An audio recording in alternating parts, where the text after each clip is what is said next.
नमस्कार, मैं हूं अंजलि इस्टवाल और देश की बात में आपका स्वागत है। शुरुआत करते हैं हरियाणा की खबर से। हरियाणा के करनाल और पानीपत के बीच पड़ने वाले बस्ताड़ा टोल प्लाजा पर पुलिस ने किसानों पर जमकर लाठीचार्ज किया। किसान प्रदर्शनकारी बीजेपी के प्रदेश अध्यक्ष ओपी धनखड़ के विरोध के लिए वहां जमा हुए थे। उनका कॉन्वॉय वहां से जाने वाला था उस टोल प्लाजा से। उनके काफिले को काले झंडे दिखाए गए। उसके बाद प्रदर्शनकारियों ने बीजेपी कार्यकारिणी बैठक तक पहुंचने की कोशिश भी की, जिसके बाद पुलिस ने किसानों को खदेड़ा और उन पर लाठीचार्ज किया, जिसकी तस्वीरें बाद में वायरल हो गई और अब किसान नाराज हैं। कल हमें उड़ाना ना दे, हरियाणा की सरकार सुन ले, प्रशासन सुन ले। या तो 5 मिनट में अगर प्रशासन बात करने के लिए आ जाता है तो आ जाए, अगर 5 मिनट में प्रशासन बात करने के लिए नहीं आता है, हम इस जाम को अनिश्चितकालीन करवाएंगे और सारे देश में करवाएंगे। जो भी हो, यहाँ से इससे कोई भी पैदावार किसी तरह का स्पष्ट कर देता हूँ, सर छोड़ देता हूँ। कहाँ पे है सर? मैं ड्यूटी मैजिस्ट्रेट हूँ, लिखित में बता रहा हूँ। कितने लग मारा? कोई डाउट? मारोगे? कोई जाएगा इसको बीच करके? सीधे उठा के मारना पीछे। कोई डाउट नहीं है, कोई डायरेक्शन की जरूरत नहीं है। क्लियर है? ठीक है। जब यहाँ पे एक बंदा नहीं जाना चाहिए यार, मेरे पास आए नहीं यार। और अगर गया ना तो उसका सर फुटा होना चाहिए किसी का। ठीक है, क्लियर है ना आपको? हरियाणा के करनाल में किसानों पर पुलिस की कार्रवाई के विरोध में कुरुक्षेत्र समेत कई इलाकों में किसानों ने रास्ते जाम कर दिए। किसानों ने दिल्ली अमृतसर हाईवे को भी जाम कर दिया है। अंबाला की ओर जाने वाले शंभू टोल प्लाजा पर भी जाम की स्थिति इस वक्त है और बीजेपी नेता ओपी धनखड़ के काफिले को किसानों ने आज काले झंडे दिखाए थे और किसानों ने बीजेपी की कार्यकारिणी बैठक तक पहुंचने की कोशिश की थी, जिसके बाद पुलिस ने किसानों पर लाठीचार्ज किया था। किसानों पर हुए इस हमले से नाराज होकर ही ये कार्रवाई किसान कर रहे हैं, अलग अलग हाईवे जाम कर रहे हैं। ज्यादा जानकारी के लिए ये सीधा रुख करते हैं हमारे सहयोगी मोहम्मद गजाली का। गजाली, इस वक्त इस जाम की स्थिति कैसी है? क्या अलग अलग जो हाईवे जाम किए गए थे वो खुल गए हैं या अभी भी किसान वहां पर नाराजगी जाहिर कर रहे हैं? जी, जैसे जैसे समय बढ़ता जा रहा है, जाम की स्थिति जो है वो और गंभीर होती जा रही है, क्योंकि न सिर्फ दिल्ली से लेकर चंडीगढ़ आने वाले हाईवेज बंद हैं, बल्कि जो अलग अलग हाईवे स्टेट्स में और भी हैं, उसमें भी किसान जाम लगाकर बैठ चुके हैं। अगर बात करें हरियाणा से हिमाचल जाने वाली हाईवे है जो कालका से होते हुए हिमाचल में इंटर करती है, तो के पास वहां पर भी है। वैसे दिल्ली से चंडीगढ़ के बीच सोनीपत, पानीपत, करनाल, कुरुक्षेत्र, अंबाला, यहाँ तक तो किसानों ने जाम लगाया हुआ है। फिलहाल पुलिस बल की तैनाती भी है, लेकिन कहीं से भी किसानों को हटाने की कोशिश नहीं हो रही है, क्योंकि आज सुबह जो लाठीचार्ज हुआ है उसके बाद से सरकार की आलोचना बहुत हो रही है। कई ऐसे वीडियोस और फोटोज आपने देखे होंगे कि किसानों को गंभीर चोटें भी आई हैं। इस वजह से सरकार फिलहाल किसी दूसरे एक्शन मोड में नहीं दिख रही है, लेकिन फिर भी किसान वहां पर डटे हुए हैं। गुरनाम चलोनी जो हरियाणा किसान यूनियन के भारतीय किसान यूनियन हरियाणा के एक इकाई के लीडर हैं, उन्होंने 5 बजे तक का समय दिया था कि अगर 5 बजे तक कुछ किसान जो गिरफ्तार हुए हैं आज करनाल वाले एपिसोड में, अगर उनको छोड़ दिया जाता है तो धरना 5 बजे तक ही उठा लिया जाता। लेकिन अब 6 बज चुके हैं, अभी तक उन किसानों की रिहाई नहीं हुई है। इसके वजह से भी किसान जो है जगह जगह पर हाईवेज पर बैठे हैं और आने जाने वाले लोगों को, क्योंकि वीकेंड भी है, कुछ लोग दिल्ली से हिमाचल की तरफ निकले थे 2-3 दिन वीकेंड के ट्रिप के लिए, तो वो भी फंस चुके हैं। और कई जगह जो है ऐसी समस्याएं भी सामने आ रही हैं कि हाईवे के जो ट्रैवलर्स हैं वो ट्रैफिक में फंस चुके हैं। जी, शुक्रिया इस पूरी जानकारी के लिए। हमारे सहयोगी गजाली हमें बता रहे थे कि ये जाम की स्थिति बहुत खराब है इस वक्त इन सभी बॉर्डर्स पर, और जो भी लोग यात्रा का अगर प्लान बना रहे हो इसके बारे में जरूर सोचें। और अब खबर बंगाल से। कोयला घोटाले के मामले में ईडी ने तृणमूल कांग्रेस महासचिव अभिषेक बैनर्जी और उनकी पत्नी रुजिरा बंदोपाध्याय को फिर समन भेजा है। अभिषेक बैनर्जी को पूछताछ के लिए 6 सितंबर को और उनकी पत्नी को 1 सितंबर को बुलाया गया है। अभिषेक बैनर्जी ने समन भेजे जाने पर पलटवार किया। अभिषेक बैनर्जी ने बीजेपी को चुनौती देते हुए कहा कि डराने से वे रुकेंगे नहीं। साथ ही उन्होंने कहा कि टीएमसी उस हर राज्य में जाएगी जहां बीजेपी ने लोकतंत्र की हत्या की है और वो राज्य बीजेपी से छीन लेगी। वहीं ममता बनर्जी ने कहा कि उन्हें सांसद के तौर पर 1 लाख और सीएम के तौर पर 1 लाख से ज्यादा रुपए मिलते हैं तनख्वाह के तौर पर, लेकिन वो लेती नहीं हैं। फिर भी वो कहती हैं कि उनके ऊपर और उनके परिवार पर उंगली उठाई जा रही है। हर एक राज्य में जिसमें बीजेपी ने लोकतंत्र का हत्या किया है और आम नागरिक का अधिकार छीना है, तृणमूल वो हर राज्य में जाएगा और बीजेपी से लड़ाई करेगा और आम आदमी के स्वार्थ में ये लड़ाई अपना लास्ट ब्लड तक ये लड़ाई लड़ेगा। कोई भी माई का लाल का अगर हिम्मत है तो तृणमूल कांग्रेस के रोक के दिखाओ। मैं ये चुनौती देता हूं बीजेपी को, क्या आप लोग को लगता है कि थोड़ा बहुत डराने से, धमकाने से, चमकाने से ये बैठ जाएगा? भाई ये बंगाल की मिट्टी है, ये नेताजी सुभाष चंद्र बोस की मिट्टी है, ये स्वामी विवेकानंद की मिट्टी है, ये रामकृष्ण परमहंसदेव का मिट्टी है। तृणमूल कांग्रेस लड़ेगी और आने वाला चुनाव में वो हर राज्य में जहां पे जाएगा, एक बार जिस राज्य में, प्रदेश में तृणमूल कांग्रेस ने कदम रख दिया, मैं फिर से दोबारा चुनौती देता हूं, अमित शाह को चुनौती देता हूं, आपका हिम्मत है तृणमूल कांग्रेस को रोक के दिखाओ, हम आपसे वो स्टेट छीन के ले आएंगे। सबको जानना चाहिए, बहुत सारे आदमी को पता नहीं है कि 1 लाख रुपया करके मंथली हमको पेंशन मिलता पार्लियामेंट से। I was the 7 term MPs, chief minister होके भी हमारा 1 लाख से ज्यादा सैलरी मिलते और सब कुछ मिलते, हम 1 पैसा भी नहीं लेते। तो अगर सब महीना में हम 2-2.5 लाख छोड़ देते तो साल में कितना रुपया हम गवर्नमेंट को सेव करता है। और आप लोगों ने अंगुली उठाता है मेरे को ऊपर में, आप अंगुली उठाता है हमारा फैमिली के ऊपर में।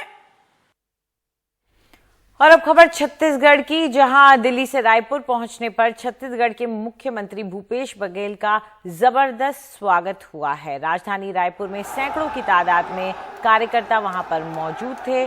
कांग्रेस कार्यकर्ताओं ने जमकर वहां नारेबाजी की। दरअसल खींचतान जो वहां पर मुख्यमंत्री और टीएस सिंहदेव के बीच चल रही है कुर्सी को लेकर, और लगातार वो दिल्ली के चक्कर इसी को लेकर आला कमान से मिलने के लिए काट रहे थे। उसके बाद वो लौटे हैं रायपुर।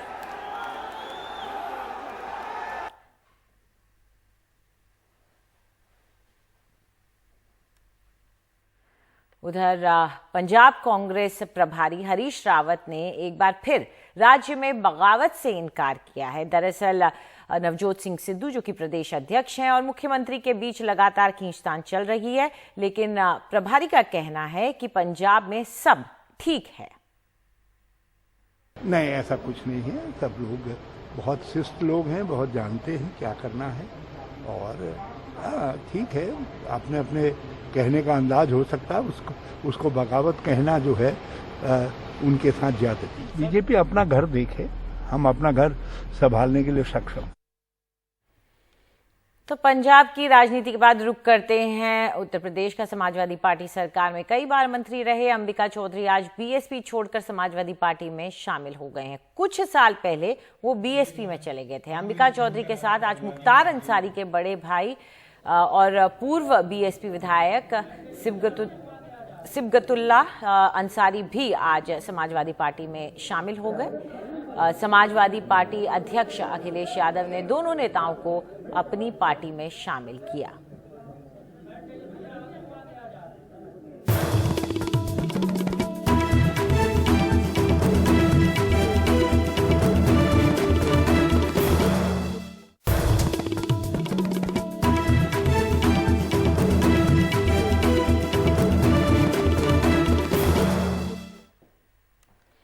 काबुल में हुए ब्लास्ट के बाद भारत में रह रहे अफगानिस्तानी शरणार्थी काफी डरे हुए हैं। इनमें से कुछ ने ब्लास्ट में अपने परिवार वालों को भी खो दिया है। पिछले 6 दिनों से सैकड़ों की तादाद में अफगानी शरणार्थी दिल्ली में यूएनएचआरसी के दफ्तर पर धरने पर बैठे हुए हैं। हमारे सहयोगी सौरभ शुक्ला ने उनसे बात की। पिछले 6 दिनों से अफगानिस्तान से आए रिफ्यूजी यहाँ यूएनएचआरसी के दफ्तर के सामने बैठे हुए हैं, मांग कर रहे हैं कि इनको जो रिफ्यूजियों के राइट हैं उनको दिए जाएं। आपका नाम क्या है? मरियम। मरियम, आप क्यों इमोशनल हो गई? मैं नहीं देख सकती हूँ इस तरह से हाल को, छोटे बच्चे को, लेडीज को, सभी को बुरा हाल हो गया मुझे। इस तरह से कभी मैंने नहीं देखा था। आपके फैमिली मेंबर्स हैं अफगानिस्तान में अभी? यस, ग्रैंड पेरेंट्स है। उनकी याद आ रही है? उनकी बहुत ज़्यादा याद आ रही है। अब उनके लिए बहुत ही मुझे परेशानी हो रही है, और सभी अफगान लोगों के लिए। मैं सिर्फ अपने पेरेंट्स के लिए नहीं, अभी अफगान लोग भी इंसान दूरी है, इंसान है, इस तरह से मारने में क्या फ़ायदा? इंसान नहीं कर सकते ऐसा, वो क्यों ऐसा करते हैं? मैं नहीं देख सकती हूँ। जो काबुल में ब्लास्ट हुआ वो तस्वीरें देख के आप डर गई? क्यों नहीं डर सकते? हम तो डर की वजह से इस तरह से हो रही है। आपको डर लग रहा है जो वहाँ ब्लास्ट होने शुरू हो गए हैं काबुल में, फिर डर लगता है? हाँ जी सर, जी सर, सबके हालात ख़राब हो गए हैं। वो तस्वीरें देख के, न्यूज़ देख के सबके इधर हालात ख़राब हो गए, सब रो रही है। फैमिली मेंबर्स हैं वहाँ पर? सबको? हाँ, सबके फैमिली है उधर फंसा हुआ। आप लोग चाहते हैं कि यूएन आपकी बात सुने यहाँ पर और आपको? हाँ जी, मगर यूएनएचसीआर जो इसकार मुंदिया हैं, सब न्यूज़ में देखते हैं। इसकार मुंदिया को ज़रा सा एहसास नहीं है कि ये लोग किस हालत में, देखो सब रो रही है, किस हालत में हम गुजर रही है। आज 6 डेज हो गया कि हम यहाँ पर हैं, मगर इसकार मुंदिया के ज़रा सा परवाह भी नहीं है। आप देखेंगे यहाँ पर सब इमोशनल हो गए हैं। उस बच्ची को देखिए, उसके आंसू देखिए, और ये सब अपनों के लिए गमज़दा हैं जो अफ़गानिस्तान में पीछे हैं, और ये रिफ्यूजी की तरह यहाँ पर अपनी ज़िंदगी बिता रहे हैं इंडिया में। किसी तरीके से वहाँ जो ब्लास्ट हो रहे हैं अब उसको लेकर के और डर गए हैं लोग। इनको बस यहाँ पर लाचारी का एहसास हो रहा है, और सब अपना वतन छोड़ के आए हैं, तो अपने वतन की याद तो आ ही रही है, और साथ में अपनों की जो इस वक्त तालिबान के बीच हैं, ख़तरे में हैं। सहयोगी शोएब के साथ सौरभ शुक्ला, NDTV इंडिया।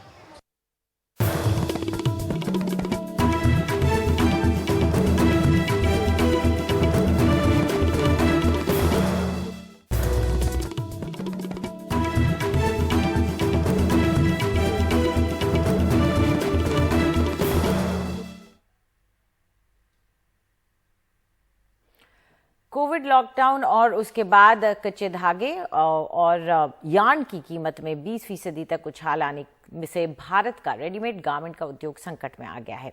पिछले साल जहां भारत में रेडीमेड गारमेंट उद्योग का निर्यात $12 अरब का रहा, वहीं बांग्लादेश $30 अरब का निर्यात कर रहा है। 1 करोड़ लोग की नौकरी देने वाले इस गारमेंट उद्योग की आखिर मुश्किलें क्या हैं, देखिए इस रिपोर्ट में। ये जो पीस है हमारे यहाँ पे जो हम बना के भेज रहे हैं, ये हम $8.5 का दे रहे हैं, जिसमें लेस भी लगी है और एम्ब्रॉयडरी भी है। अब यही पीस बांग्लादेश से उनको अभी उनका टारगेट प्राइस नया आया, जो अभी 6000 पीस का ऑर्डर आया है, वो कह रहे हैं ये पीस हमें $6.25 में चाहिए, which is very difficult for us. हम $8.5 पीस बेच रहे हैं और अब 6.25 में उनको कहाँ से दे देंगे। इन्हीं सब दिक्कतों के चलते भारत का रेडीमेड गारमेंट व्यवसाय बांग्लादेश, चीन और वियतनाम के मुकाबले पिछड़ रहा है। दिल्ली NCR में रेडीमेड गारमेंट बनाने की 3000 से ज्यादा फैक्ट्रियां हैं, जहां 10 लाख से ज्यादा लोग जुड़े हैं। लेकिन पहले कोविड की बंदी और अब महंगे यार्न और कच्चे धागे ने रेडीमेड कपड़े के व्यवसाय की कमर तोड़ दी है। आंकड़ों को अगर देखें तो पता चलता है कि भारत का रेडीमेड गारमेंट का निर्यात 2018-19 में करीब $16 बिलियन, 2019-20 में $15 बिलियन और 2020-21 में घटकर $12 बिलियन ही रह गया। जबकि इस दौरान बांग्लादेश का कुल निर्यात $30 बिलियन के आसपास रहा। खुद नोएडा रेडीमेड गारमेंट एसोसिएशन के प्रधान ललित ठुकराल कहते हैं कि महंगे यार्न और कच्चे धागे के चलते रेडीमेड गारमेंट का काम बांग्लादेश में शिफ्ट हो रहा है। बाहर के मुल्कों में, वियतनाम में या आप बांग्लादेश की बात करते हैं, उनका FTA अरेंजमेंट है यूरोप के साथ, हमारा नहीं है। उनको ड्यूटी नहीं लगती वहाँ से, वहाँ लेबर भी सस्ती है। हमारे यहाँ पे कपास हमारी, यार्न हमारा माल कपड़ा जो है हम वो वहाँ भेज रहे हैं, वो कपड़ा बना रहे हैं, उसके बाद में उसके गारमेंट बना रहे हैं, तो हमारी जो लेबर पोर्शन है वो सब वहाँ जा रहा है। वही माल आप देखिए, आज आप हमारे हिंदुस्तान के स्टोरों में देखिए, मेड इन बांग्लादेश के गारमेंट मिल जाएंगे और हमसे सस्ता बेच रहे हैं। क्यों? कि हमारे को जो कपड़ा कॉटन का है वो हमारा महंगा हो गया है। हमको यान जो दिया जा रहा है, यान के बाद जो कपड़े के ऊपर प्रॉफिटेबिलिटी ले रहे हैं सब ये, वो बहुत ज़्यादा है। हमारे टोटल 20 से 30% तक हमारे को कपड़े में महंगाई आ गई है। एक तरफ भारत के रेडीमेड गारमेंट का निर्यात कम हो रहा है, लेकिन भारत से यार्न और कच्चे धागे का निर्यात बढ़ रहा है। भारत का 70% कपास और यार्न चीन, बांग्लादेश और वियतनाम को निर्यात होता है। हाल फिलहाल के आंकड़े को देखें तो पता चलता है कि सबसे ज्यादा 37% यार्न बांग्लादेश को निर्यात होता है। पिछले 2-3 महीनों में भी इंडिया में और ग्लोबली भी कॉटन के भाव करीब 20 से 25% बढ़ गए हैं। डीजल पेट्रोल के दाम बढ़ गए हैं, पैकिंग मटेरियल का खर्चा बढ़ गया है, लॉजिस्टिक्स में तकलीफ़ें हैं, कंटेनर नहीं मिलते हैं, ट्रांसपोर्टेशन का कॉस्ट बढ़ गया है। इन सब चीज़ों की वजह से कॉस्ट ऑफ प्रोडक्शन भी बढ़ गया है। आत्मनिर्भर भारत के तहत इस साल कपड़ा उद्योग से $400 बिलियन का टारगेट रखा गया है, लेकिन भारत में अगर यार्न के दाम न घटे तो रेडीमेड गारमेंट की मुश्किलें बढ़ेंगी। भारत अगर कच्चे माल के निर्यात से ज्यादा तैयार माल के निर्यात पर जोर दे तो उससे ज्यादा विदेशी मुद्रा भी आ सकती है और घरेलू कामगारों को ज्यादा से ज्यादा नौकरियों के अवसर भी मिल सकते हैं। यही वजह है कि भारत के रेडीमेड गारमेंट जो निर्यातक हैं उनकी ये मांग है कि उन्हें बांग्लादेश और चीन के मुकाबले सस्ता कच्चा माल मिले। दिल्ली से रवीश रंजन शुक्ला, एनडीटीवी इंडिया। सीमा विवाद को लेकर असम और मिजोरम पुलिस के बीच झड़प के 1 महीने बाद एक बार फिर दोनों राज्य आमने सामने हैं। ताजा मामला कछार जिले के ही खुली छारा में एक सड़क निर्माण को लेकर है। यहां असम की ओर से प्रधानमंत्री ग्राम सड़क योजना के तहत एक सड़क बनाई जा रही थी, जिस पर मिजोरम ने आपत्ति जताई है। असम सरकार का आरोप है कि मिजोरम के स्थानीय लोगों ने हंगामा किया और निर्माण रोकने की कोशिश की। वहीं मिजोरम का कहना है कि असम मिजोरम की सीमा में सड़क बना रहा है, इसलिए आपत्ति जताई गई है।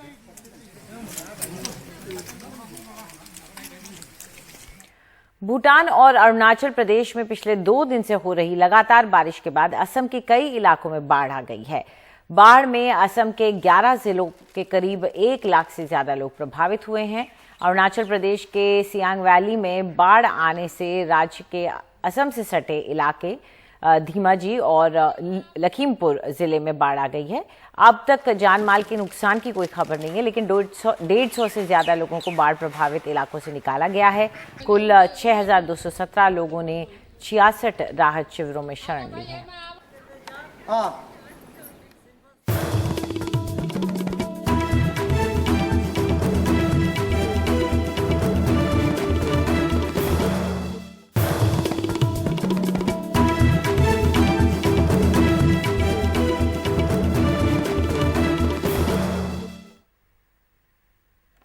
देश में एक बार फिर कोरोना के मामले बढ़ रहे हैं। पिछले 24 घंटे में 46,759 नए कोरोना के मामले आए हैं और 509 मरीजों की मौत हुई है। जहां तक मरीजों की रिकवरी का सवाल है तो पिछले 24 घंटे में 31,000 से ज्यादा कोरोना मरीज ठीक हुए हैं। फिलहाल देश में कोरोना के एक्टिव मरीजों की संख्या 3.5 लाख से ज्यादा है। कल का पॉजिटिविटी रेट 2.66% रहा। पिछले 33 दिनों में संक्रमण दर 3% से कम है।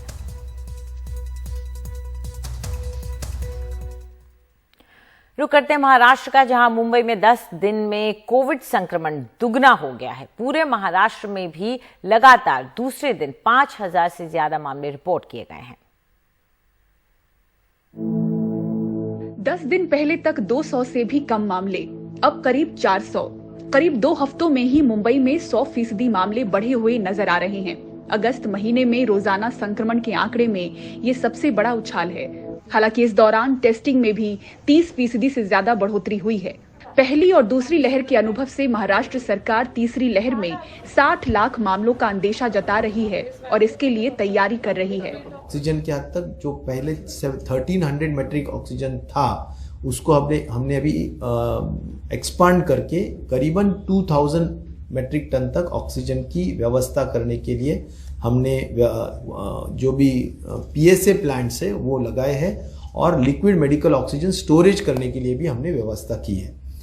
तो इस तरह से हमने थर्ड वेव का जो भी अंदाजा है, जैसा 20 लाख फर्स्ट वेव में इन्फेक्ट हुआ था, 40 लाख सेकेंड वेव में हुआ, जो अंदाज व्यक्त किया जा रहा है वो है 60 लाख थर्ड वेव में। तो उसके जो भी हमारा अनुभव है कि 12% ऑक्सीजन उसके जो लोग हैं वो ऑक्सीजन पे हो सकते हैं, तो तब उनको ऑक्सीजन कितना लगेगा, ये सब देखते हुए मैक्सिमम जो भी तैयारी है वो हमने की है। मुंबई स्तर पर जो अस्पताल कोविड मरीज कम होने से नॉन कोविड मरीजों के लिए जगह बना चुके थे, अब फिर से कोविड के लिए बेड बढ़ाने की कवायद में जुट गए हैं। BMC के अस्पताल अलर्ट पर हैं। अगर हमें ऐसा लगा कि यहाँ लोग बढ़ रहे हैं या पेशेंट की संख्या बढ़ेगी, तो हम लोग जो नॉन कोविड एरिया है वो इमीडिएटली कोविड में कन्वर्ट करके रेडी हो जाएंगे, उसमें कोई ये नहीं है। गवर्नमेंट ने काफ़ी रिलैक्सेशन दे दिए हैं, जिसमें ट्रैवल रिलैक्सेशन है, होटल्स मॉल्स के रिलैक्सेशन है और जिम्नेशियम के रिलैक्सेशन है और मेनली ट्रैवल रिलैक्सेशन है। और इसकी वजह से काफ़ी गर्दी हो रही है। अभी बच्चे जो है जो वैक्सीनेटेड नहीं है वो कोविड अप्रोप्रिएट बिहेवियर बिल्कुल मानते नहीं या फॉलो नहीं करते, तो उसके वजह से ये तकलीफ होती है और अभी नंबर ऑफ केसेस थोड़ी बढ़ रही है। कोरोना की नई करवट मुंबई में कुछ इस कदर महसूस हुई कि एक अनाथ आश्रम स्कूल में 22 बच्चे एक साथ संक्रमित पाए गए और पूरे स्कूल को सील कर दिया गया। वहीं कांदिवली इलाके की इमारत से 14 मामलों के आने के बाद पूरी हाउसिंग सोसाइटी सील कर दी गई। महाराष्ट्र ने भी लगातार दूसरे दिन 5000 पार मामले रिपोर्ट किए। मुंबई से पूजा भारद्वाज, NDTV इंडिया। दिल्ली में आखिरकार 1 सितंबर से स्कूल खुल जाएंगे। इसके साथ कॉलेज, इंस्टीट्यूट और बाकी शिक्षण संस्थानों को भी खोलने की इजाजत दे दी गई है। तो 1 सितंबर से दिल्ली में 9वीं से 12वीं के स्कूल और उस एज ग्रुप के बच्चों की कोचिंग या उससे बड़े बच्चों की कोचिंग सेंटर्स और साथ साथ सभी कॉलेजेस खोलने के लिए इजाज़त दे दी जाएगी और सभी कॉलेजेस खोले जा सकते हैं, यूनिवर्सिटीज़ खोली जा सकती हैं। 1 सितंबर से दिल्ली के स्कूलों में फिर दिखेगी बच्चों की पुरानी चहल पहल। अभी 9वीं से 12वीं तक के बच्चे आएंगे, बाकी के बारे में बाद में फैसला होगा। वैसे बच्चों के लिए ऑनलाइन क्लास भी चलती रहेंगी। बच्चे अभिभावक की मर्जी से ही स्कूल आ सकेंगे, उनकी हाजिरी नहीं कटेगी। लगभग 70% लोग कह रहे थे कि स्कूल कॉलेज खोल देने चाहिए और बाकी सब भी कह रहे थे कि मतलब जिन्होंने कहा था कि अभी रुके, उनका भी मानना था कि स्टैगर्ड तरीके से खोलें, कुछ डिवाइड करके खोलें।